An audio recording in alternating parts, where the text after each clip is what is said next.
Welcome to issue 72 of Critical Encounters, a podcast about Marvel Champions, a living card game by Fantasy Flight Games. Here we take a good look at that most critical piece of the game, the encounter sets.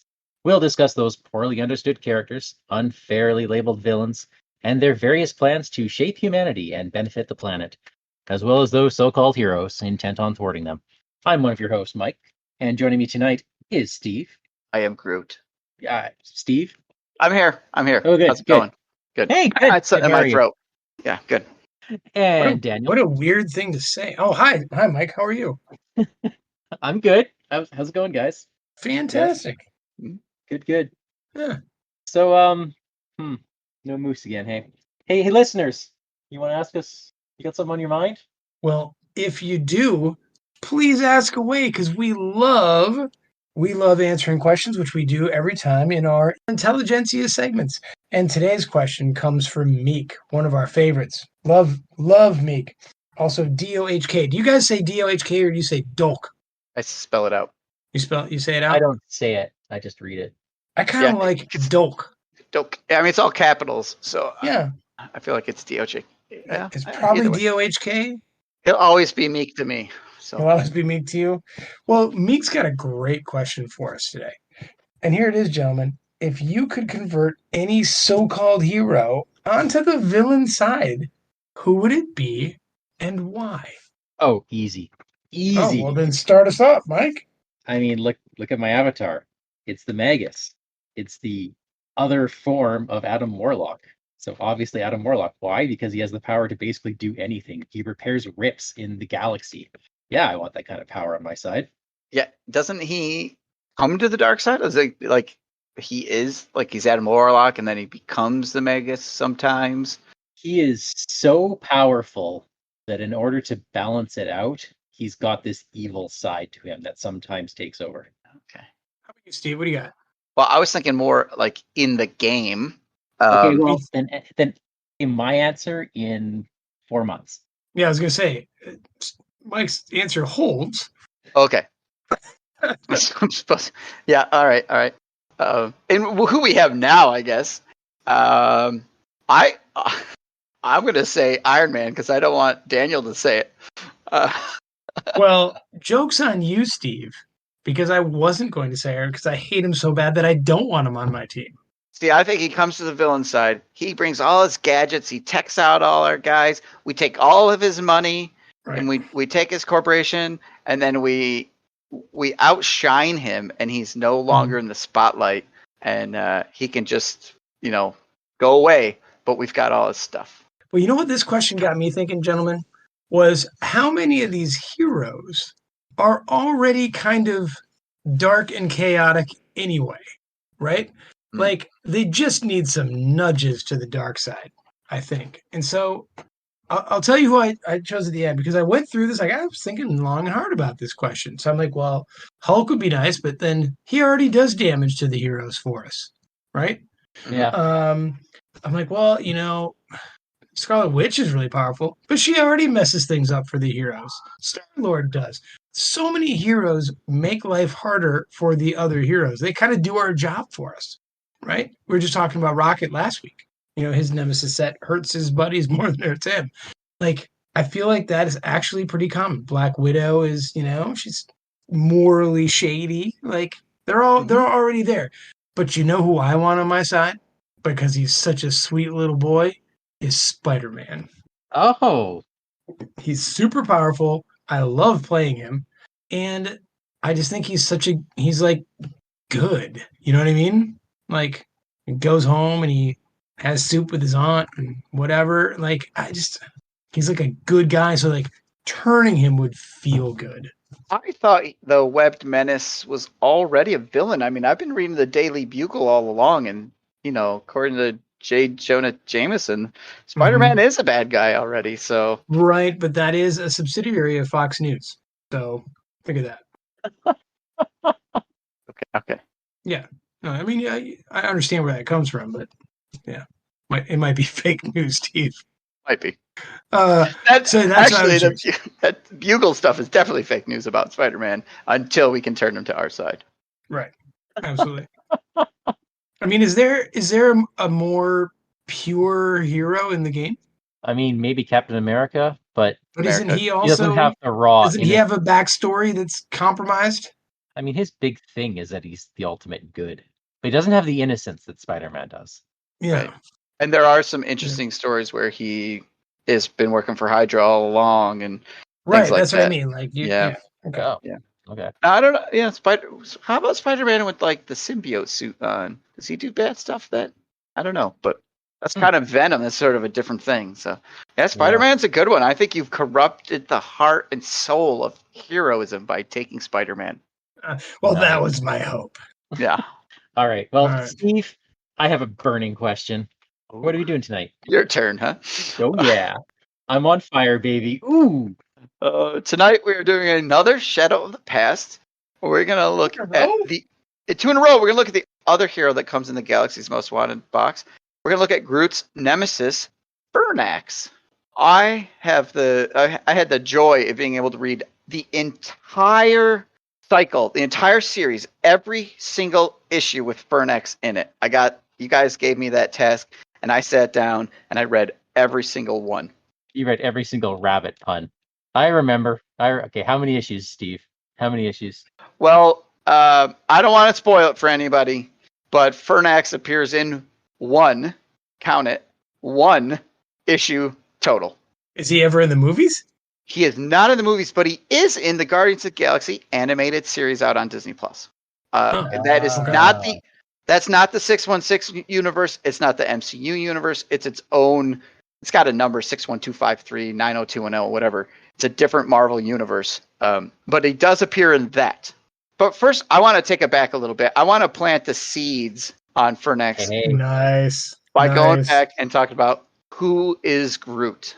I don't want to talk too long about Groot, but it's fairly interesting, and that gets us to the Furnax. So Groot first appears in 1960. So he's been around a long time. Wow. Yeah. And not a single appearance since. Oh. He's been around. No, Groot. Groot has been in 1960. Oh, Groot, not Furnax. So we'll get to Furnax. So Groot comes out in 1960. His first issue, he is the king of Planet X.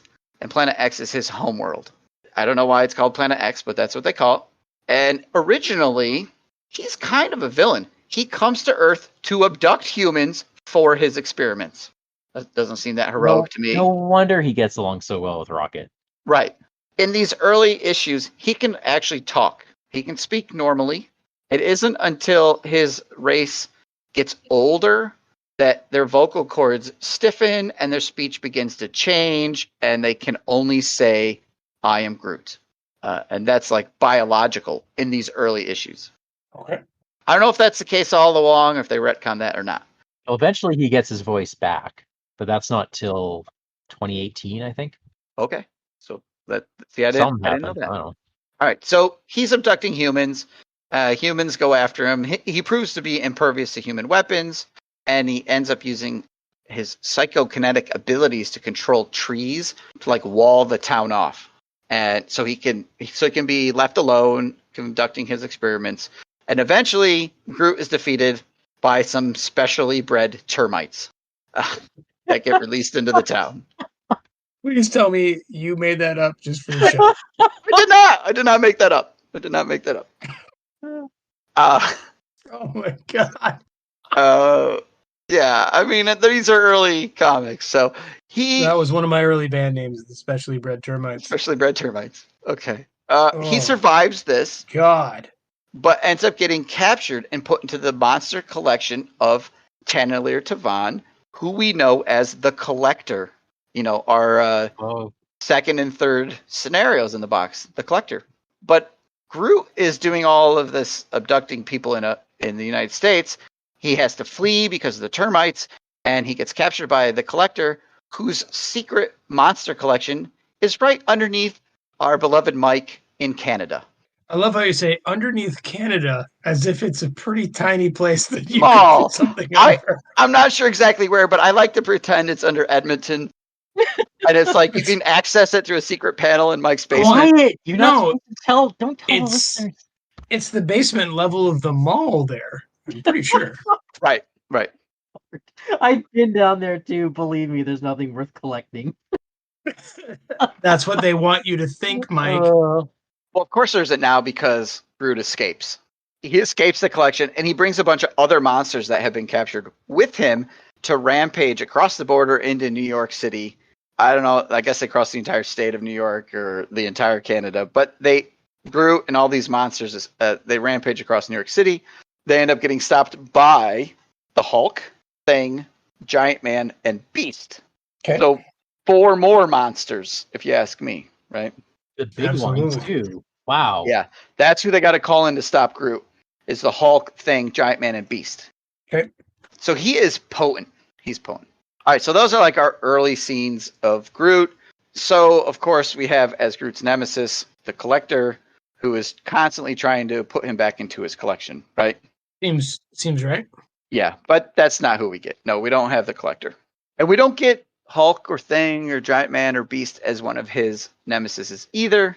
That would be cool if you had another hero, quote unquote, as a hero. Nope, we don't get those guys either. So, well, he needs a nemesis, Steve. He needs one. And I could see they had a hard time picking one because in most of his runs, he doesn't really have a particular arch rival. He just kind of goes up against whoever's fighting the Guardian of the Galaxies at the time. As a member of the Guardians, he crosses paths with a lot of other characters, so maybe some of them would have worked, like Blastar, the Negative Zone Outlaw. That could have worked. The Living Bomb Burst, maybe him. He goes up against the Badoon a bunch. But we have the Badoon, right? He goes up against the semi-humanoid Shi'ar. He faces off against Ronan the Accuser quite a bit. And, of course, he squares off against the Mad Titan Thanos. You know, those guys, some of those guys deserve their own villain set, not a nemesis set. Sure. So it makes sense that we don't have them. And they're kind of nemesis to everyone. Right. Right. So, interesting. Do you think it has something to do with the fact that Groot, I don't want to say that he doesn't have a personality. He kind of does, but he's not something you can kind of, as a reader or a watcher of the film, something kind of latch onto or necessarily like relate to him. Right. Yeah, he's sort of like a sidekick character. Yeah, so a nemesis might feel the same way about him. Right. Like, well, he's just sort of a living plant. Right. I don't know. Maybe. Yeah, I mean, he has a whole lot of adventures. And in one of those adventures, it's later revealed that he was impersonating Planet X's monarch. He wasn't really the king. And he eventually turns to doing good. He meets up with Rocket and the Guardians. Groot gets pardoned by his real king because in one of these adventures, and I swear it's no joke, he helps save Planet X by defeating a clown-based hit squad. Yeah. These are robot clowns. It's like that gang movie, The Warriors. Yeah, pretty much. Okay. Awesome. So he helps defeat these clown-based guys. He helps prevent a forest fire from decimating Planet X's citizens. He gets pardoned, becomes a good guy, and then he goes on all those various adventures. So, Mike, you sort of alluded to it. I think maybe his biggest nemesis is fire, right? Fire. He's a tree. He's made out of wood. Now I'm hoping for the termites. That would have been a great nemesis. That would have been good. Termite swarm. So, in fact, the center of his nemesis set, as we will see, is fire. So we have as his nemesis Furnax. And Furnax is one of the Leviathans. Okay. Okay. Furnax is seen in the Guardians of the Galaxy, Volume 4, Issue Number 1, Monsters Unleashed, in March 2017. So Furnax is only 4 years old himself. And that's it, just that one issue. So we get to, during that issue, we learn that Furnax once invaded Planet X when Groot was a child. And it's really the only thing that scares the sap out of Groot is Furnax. Well, why, you might ask? Why, Steve? Well, thanks for asking. So, because Furnax consumes creatures to fuel its burning power, and since Groot can regenerate at an alarming rate, the Furnax can effectively burn him alive for years without fully killing Groot, which would be, terribly painful for Groot to be constantly being burned alive while regenerating over and over and over again. That's pretty horrifying, actually. Okay, that makes sense now why he's the nemesis. Yeah, it's pretty brutal. And when Groot was a child, the Furnax shows up on Planet X and ravages like some 80,000 square kilometers of forest, just burns a huge portion of the planet. Okay, so that's kind of when that's a flashback in this one issue that we learn about the Furnax. Okay. So I mentioned that he's a Leviathan, and in this one issue, the Leviathans are attacking Earth, and they're basically these massive space monsters. Each one is different, and they're controlled by something called like the Leviathan Tide. They go around, they attack planets, they raise them in order to create nesting areas for their queen, the Leviathan Mother. And they've got a whole thing on them. But each one's kind of like an independent entity, but they're all massive creatures, sort of like Furnax, but there's not all of them are named. They're just sort of these massive things. So one such Leviathan Tide happens to be attacking Earth, and the Guardians are there. The Guardians might have drawn them there. They might not have. Some debate. Okay, so all of the planet's heroes team up to try to stop the Leviathan Tide, including like the Avengers are in on it, the X-Men are in on it, the Champions are in on it. It's a global issue that all the heroes are trying to do, and nobody's doing too well. This Leviathan Tide is winning. During the one battle, of course, Furnax ends up attacking where the Guardians are, and it starts attacking where Groot is. And this is where we see the flashbacks, because Groot is petrified. Yeah. Okay. And at one point, Furnax consumes Groot. He bites down on him and swallows him, and now Groot is stuck in his worst nightmare. He is being burned alive on the inside of the Furnax. But his trusty buddy Rocket, he might be a language. But once he's a friend of somebody, he's a friend of somebody. He jumps inside the Furnax to snap Groot out of his fear. So he like jumps in the guy's mouth. He goes down into the pit. You know, he's got his suit on, so he's like resisting the flames for a while. He basically shakes Groot out of his fear, causing Groot to grow as big as he can, because Groot can grow massive if he wants to, very rapidly. And he basically bursts out alien style from the chest of the Furnax, slaying the thing, covering everybody in Furnax guts and stuff.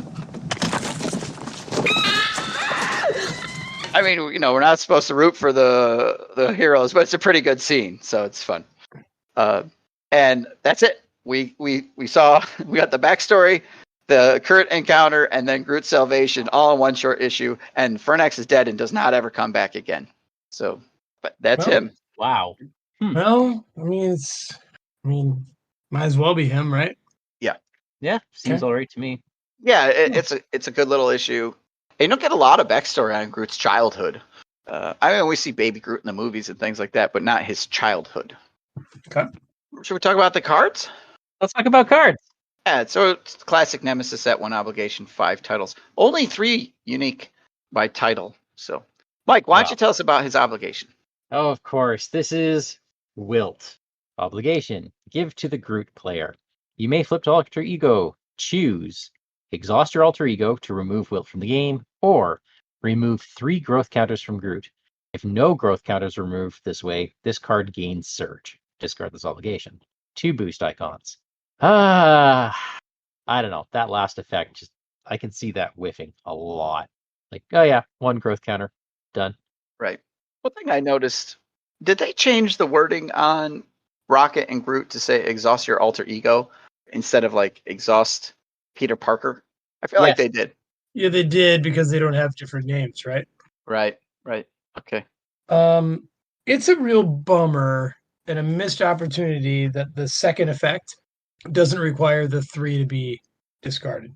Yeah. Or removed, right? Exactly it, right? If less than 3, this should gain Surge. This should gain Surge. Yeah.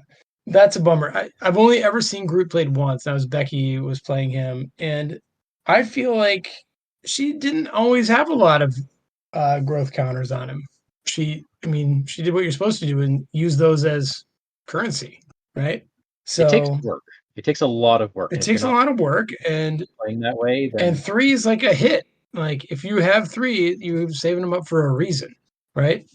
Yep. And yeah, this is one of the rare obligations where you might do the second one because you can get away with it, right? Yeah. And Groot's got 3 defense, so he's probably exhausted. Right. Yeah, I mean, if you have to remove 3, that's But if you only have to remove one, like you said, because you're saving up for something with the 3, but if you only have to remove one, it's like, whatever. I only have one anyways. Who cares? Yeah. Yeah, I agree. I wish it had said if less than 3 growth counters were moved this way, Right. this card gains Surge. Yep. Yeah. Well, it must be because the rest of his cards are so awesome. Let's hope. Are you saying that in a cheeky way, Mike? No, I'm saying I want to know. I want to know. All right. Well, You have a burning desire to know? I do. I'm on fire in the last couple of issues. Okay. Steve, this is you at your best, son. Absolutely. Yeah, you don't want to see me at my worst. Oof. Well, you tell us about Furnax, my friend. All right, Furnax is a unique minion with 2 scheme, 2 attack, 6 health. It's a Leviathan traded with 3 boost icons in his Groot's Nemesis minion. Now the scheme and the attack both have the forced response. After Furnax activates, deal 2 indirect damage to each player. Whoa. Whoa. It's so hot right now. 2 indirect to each player. That's Yeah. amazing. Okay, I wish he had quick strike, but yeah. Yeah. Oh my goodness. Well, I guess He's the 6 sick. health is supposed to make up for that, right? Yeah. Right. Yeah, you got to use a couple swings to take it down. And you probably want to take it down I as the think you hero. want to take Furnax down. Yeah. I think he's a bigger threat than even Ronan. You just leave him on the table. Yeah. And now, Yeah. what's Groot's attack? Like a 2? And so in solo, if you have some growth counters and you have his upgrade that lets you push it up to a 4, you got to spend a little bit of effort here to take out Furnax in a solo. So especially he comes with protection. Yeah. And so hopefully Furnax gets a swing off. He gets to put some damage out there. So I think he's a great. This one really hurts the I mean, Groot, it's knocking off your growth counters, but the rest of your teammate, they're just on fire. yeah. It's tricky. Really like it. Yeah. Well, let me tell you about the scheme that comes with. Can I?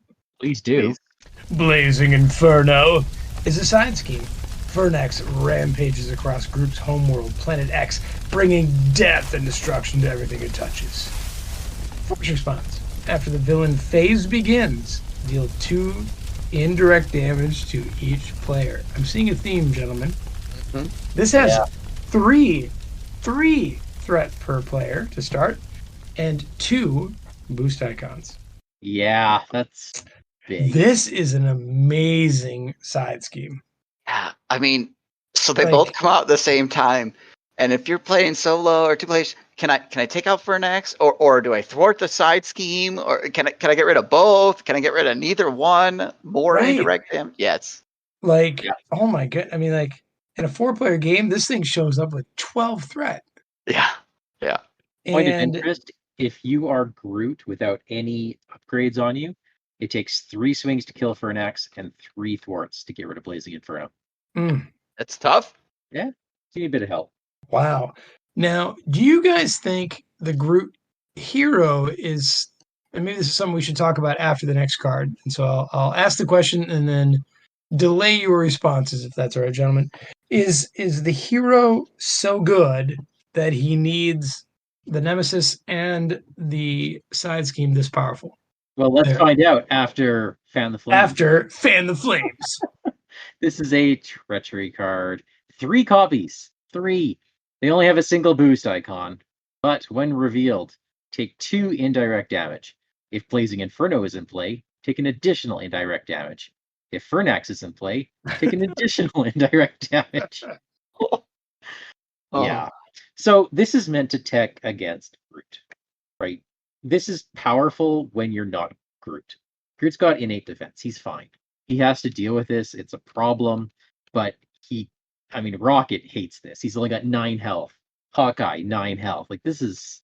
Well, this takes out everyone Groot loves and hangs out with. Yeah. I mean, these cards and that side scheme and that Nemesis, the indirect damage to everybody. This is a global event when Shadow of the Past hits Groot. That is a global event in the game. Yeah. Now the treachery only targets a person who drew it, but so it doesn't mean that Groot's the one that's drawing it, right? I mean, I said, yeah, it could be totally somebody else. I mean, that's so tough. A lot of our heroes have 9 health. So, I mean, this just one card knocks them down 50%. It's just, Yeah. oh. Groot puts his growth counters on him in alter ego. Indirect damage doesn't care if you're a hero or alter ego. Right, I was going to say that. I was going to ask. I mean, yes. And he only has like 2 cards in hero form that give him growth counters. So these are going to knock off what little growth counters you have left. You have to flip back to alter ego. The villain scheming. Groot's, it really is messing up his tempo. Screwing up your plans. Imagine, Steve, you're weenie little Iron Man, and you've gone back to alter ego to heal a little bit, and then suddenly you're set on fire. Yeah. Oh, right. Like you go there to be safe, and on your next turn, get some health back. Right. This can just knock out heroes. Second it shows up. Even Furnax himself deals indirect damage after he activates. Right, when he schemes. Yeah. And the side scheme is just when the villain phase begins. It doesn't matter what form you're in. So fire's fire, whether you're a hero or a civilian. Man. Yeah. Love it. Oh my God. I mean, this is A plus territory. Is this A plus? You know what, Mike? It is only an A, and I'll tell you why. It's only an A. I'll tell you why, because there's just so few different cards in it.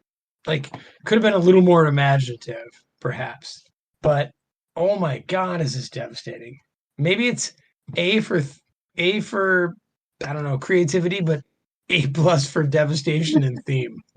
Yeah.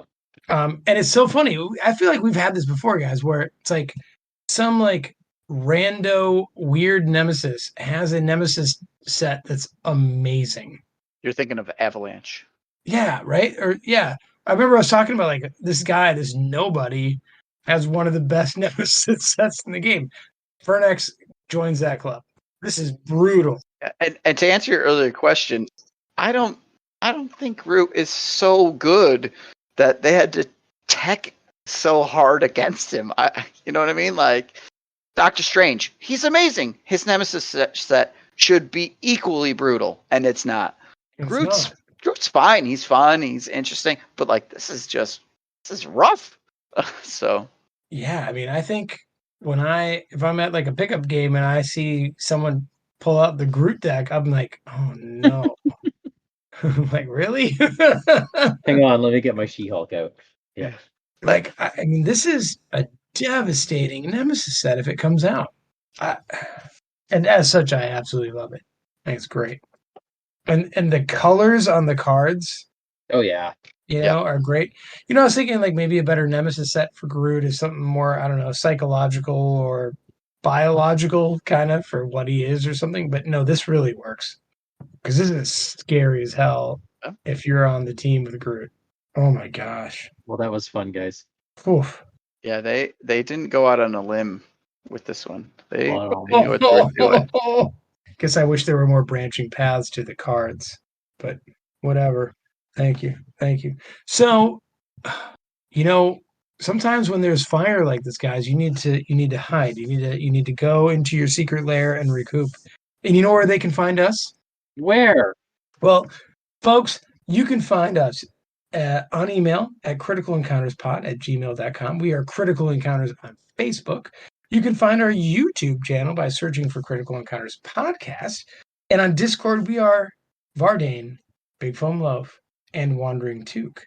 If you like our show, tell your friends. If you don't like our show, tell your enemies. For next, take us out.